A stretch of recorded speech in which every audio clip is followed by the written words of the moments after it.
Things started getting weird when I started catching her in my panties or my time of the month product. Hey, you guys, my name is Brianna, which means high, exalted, noble, and strong. Today I'm making a video about a demonically possessed dog that I had. Go ahead and like this video for me, and let's get right into it. All right, so back when I was dating my ex, about 3 years into our relationship, we got baby fever. God protected me from that altercation, and thank God I didn't have any kids with him. I can only imagine the demonic seeds that would have been planted in our seed or our kid if we would have had one. So God was protecting us so much that we never had the opportunity to get pregnant. When we saw that it wasn't happening, we settled on getting a dog instead. We had a dog before in our first apartment, but our first apartment didn't allow us to have pets, so we had to give them away.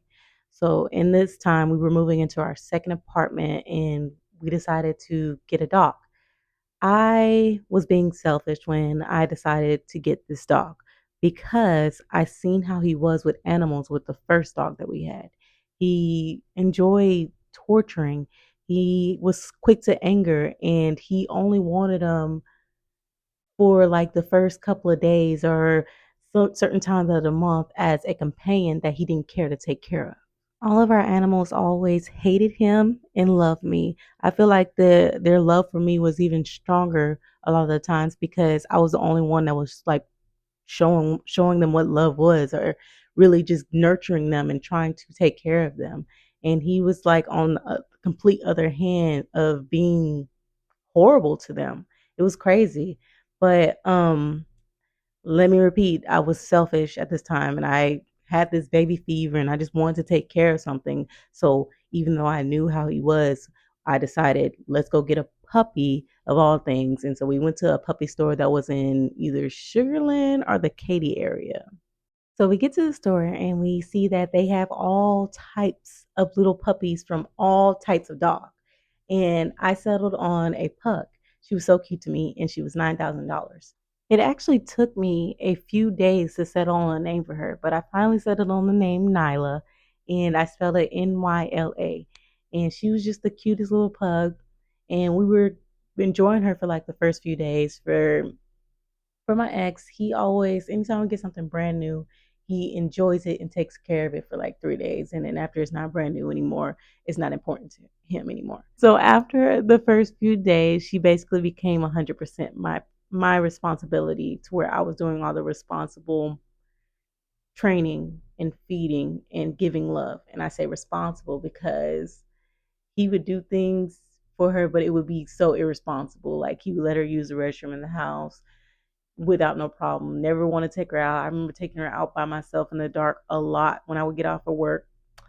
I He would feed her.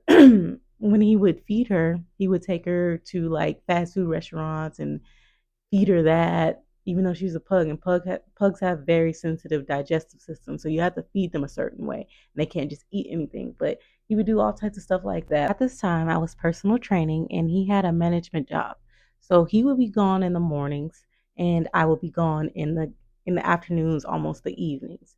So I would take care of Nyla throughout the day until he would get home. And it's actually like I really had to go to work right when he would get home. So right when he would get there, I would have to be on my way. I didn't really feel comfortable leaving her with him because, once again, I knew how he was with dogs. And I just had these uneasy feelings where I didn't put nothing past him. I mean, nothing past him when it came to animals. And she hated him. Also, at this time, I wasn't aware of it at the time because I was still sleeping. But this was when I was 100% dealing with a lustful demonic spirit, a demonic lustful spirit. And my ex of course was as well. And there was that relationship was 100% no love. It was all lust. That's what that relationship was. And so, it was a lot of lust going on. And the dog actually caught us a couple of times doing sexual relation things, and we like she would be in the room, and before she would like get kicked out of the room, it's like she would be watching us intensely. And I would sometimes just get this uncomfortable feeling, like, because it happened like 3 times. And I would get this uncomfortable feeling like, oh shoot, like I feel like something's not right. And then I'll see, and she'll be sitting there like watching, like she was watching a movie, just not blinking her eyes not once. And then we would kick her out. And so after like these few times that this happened, we made sure that she was never in the room again, because it was that was how uncomfortable we were with her in the room with that type of stuff. And she was just never really the same after that. Yeah. I first noticed this unusual behavior when I found out about dog parks. And I started taking her to this dog park, a really big dog park, a really good dog park. And we would go, and I would be so embarrassed because all this dog did was hump other dogs, girls and boys, mainly girls and boys. But I know that it's normal for dogs to hump other dogs because I did research and everything. But that is all this dog did every time we would go to these dog parks. It made me so uncomfortable that I had to stop taking her. That's all she did. She didn't there was no playing, running around, trying to get to know other dogs, trying to play with the other owners, get a belly rub. No. She went there to hump. Then I noticed that she began to get like a little obsession with me. But again, all of our animals did that because they didn't like him so much that they would be more around me. And I get it. If it was a home where I had my own apartment or my own house and I had a dog or a cat, they would be all up on me. But it was more of I was their protector and I was their only source of love. So they would come around me more often than just going to mind their business, especially when he would be there because of the type of environment that he would build. But this was different. Like, it was just different. I just sensed or saw an oddly obsession with the dog in me. That's all I want to say on that. And this obsession came with if I would leave the house, and it would just be me and her in the house. And I remember there was like a little corner store right next to our house that I would go to from time to time. And I'm not that much of a phone person, so I would just leave my phone at home to go walk to the corner store that was right next door to the crib or stuff like that. And every time I would do something like that, she broke like 3 of my phones with situations like this. And I know I should have just stopped leaving the phone or put the phone up, but I would forget because I'm not a phone person. And I would come back and my phone would be completely destroyed. Or when I stopped letting her get to the phones, she would like rip up all my books and things like that when I would leave the house. And I was just like, what is wrong with you? So I did some research on it and I realized that pugs can be kind of possessive of their parents or whatever. So I just charged it to that, like, okay, this is something that pugs do. A lot of people are talking about this, so we're just gonna mark it as pugs are crazily possessive of their owners. And things started getting weird when I started catching her in my panties or my time of the month products. This was something that continued with her for the entire rest of the time that I had this dog. I was forced to basically put the restroom on lockdown to keep her out of my time of the month products. Like she would rummage through the trash anytime that she would get into the restroom, and particularly pick out those items when the time came that they were in there. And as when it came to my panties, like if they would be in the dirty clothes, she would find them, and I can't even explain the weird, like when I would catch her in them, the way that she would sniff. Oh, it grosses me out. Like, have y'all ever seen where a dog like sniffs something and they're like their nose gets wet and they look like they're like like inhaling whatever they're sniffing, like really enjoying that. After I seen her do that one time, I was grossed out. So I just put the restroom on lockdown, made sure that she couldn't get none of my undergarments, And anytime like I would slip up and or me or my ex would slip up and she would actually get to them, she started hiding them like in her stuff or under our bed and things like that. I was creeped out at this point. One day I was outside dealing with my plants. We had the cute little balcony and I had so many plants at this time. A lot of them were self grown too. And it's so sad that I had to give all those plants up to become a flight attendant. But when I get settled, it's going down. But anywho, I was outside dealing with my plants, and she wanted to be outside with me. So there was this bush next to our balcony, and she went in that bush and was playing with whatever was in that bush. So she going ham in the bush too, like they tussling whatever she got going in the bush. I don't know if she just tussling with herself and just enjoying the leaves or whatever. But this altercation caused her to get some type of rash on the back of her neck. So we had to take her to the vet. The vet prescribed some medication to fix her neck. It took a while to fix her neck, but I mean, it was getting fixed. It was just like a slow process because it had to heal and things like that. So we felt so bad for her at this time because she looked like she was in some bad shape. And I don't even know how we did this because it didn't smell right either. But we felt bad for her, so we allowed her to sleep in the bed with us because she just looked so sad. So my ex slept on one side and I slept on the other side, and we had her in the middle of us on the bed. Whatever. I don't know why we made the decision at the time, but we did.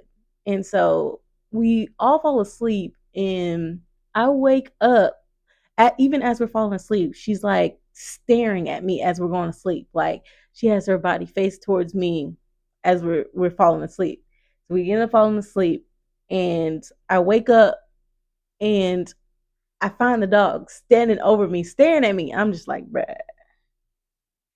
So I kicked her out the room because it really creeped me out.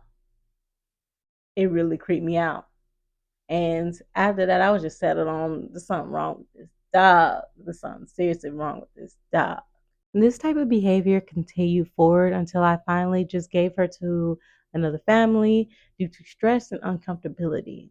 I charged it to the fact that this was just a pug problem. It was just pugs that were weird because I was asleep and I didn't realize yet that demonic spirits, lust is a demonic spirit, and all demonic spirits can be transferred to animals and other people.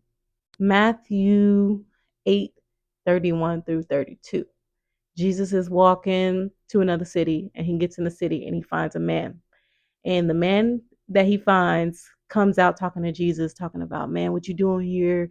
You about to the man wasn't even talking to Jesus. The demons within the man were talking to Jesus, talking about, what you doing here, man? You came here to mess with us. You came here to cast us out. And Jesus asked the man, what's your name? And he was like, Legion, because I'm filled with many different demons. And so Jesus was like, looking at him like, you already know. I mean, Jesus was looking at the man, but, basically talking to demons like, you already know I'm about to cast y'all out and kill y'all because, I got that light, I got that power. So this is about to go down. And they were like, man, all right, if you're going to cast us out, go ahead and cast us out into those pigs that are right there. So Jesus cast the demons into the pigs, and the pigs went and ran into like a river and killed themselves or something like that. But this verse shows you that demons can be transferred into animals. And also people can be filled with many different types of demons that can be casted out, and they got to find a new host, got to find a new home.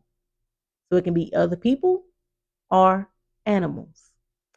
Last thing I want to say on this topic, when I had woken up or when I was just starting to wake up, I still thought this story was crazy until I really visualized my own life and was like, oh my gosh, this happened to me. So Mark the Messenger, shout out to Mark the Messenger. If you don't know about him, go look him up because he's worth the watch. He's a YouTuber, a child of God YouTuber. But he was talking about how when he was dealing with the spirit of lust back in the day on his walk, he had a girl he was fooling with, and it was his girlfriend or whatever, but it was basically a lust-filled relationship. and the girl had a dog, and they would be getting down with the sexual relations, and the dog would be in there sometimes, and this will make Mark uncomfortable, so he would kick the dog out.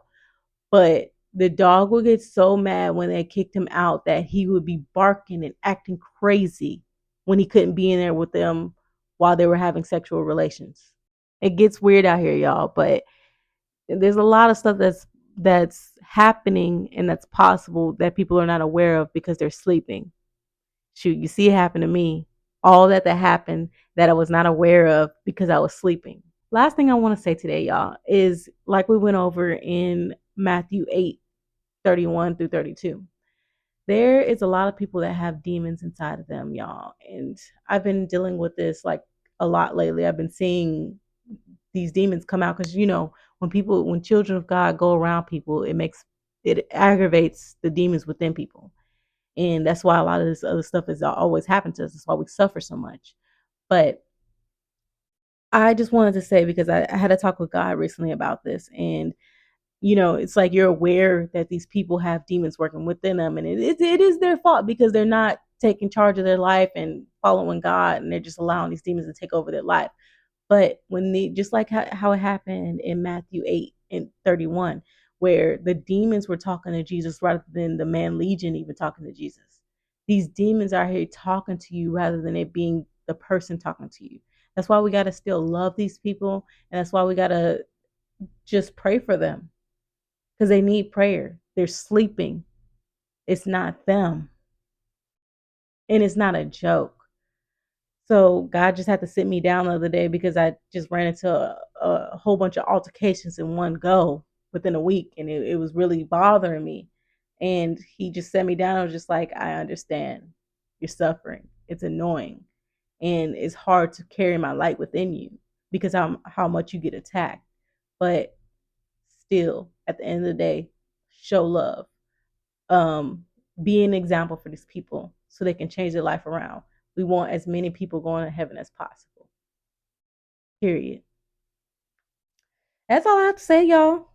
Yeah, that's all I gotta say. Watch your animals. Pray over your animals as well, and pray over your family, friends, strangers. And like that video, hit that cute little like button for me, and subscribe to the channel. And yeah, comment if you ever dealt with a situation like this, because I really would like to know. I really would like to know how many of us out here are dealing with this and not talking about it because it's so odd. God bless you guys, and I'll see you guys in the next one. Peace. And all the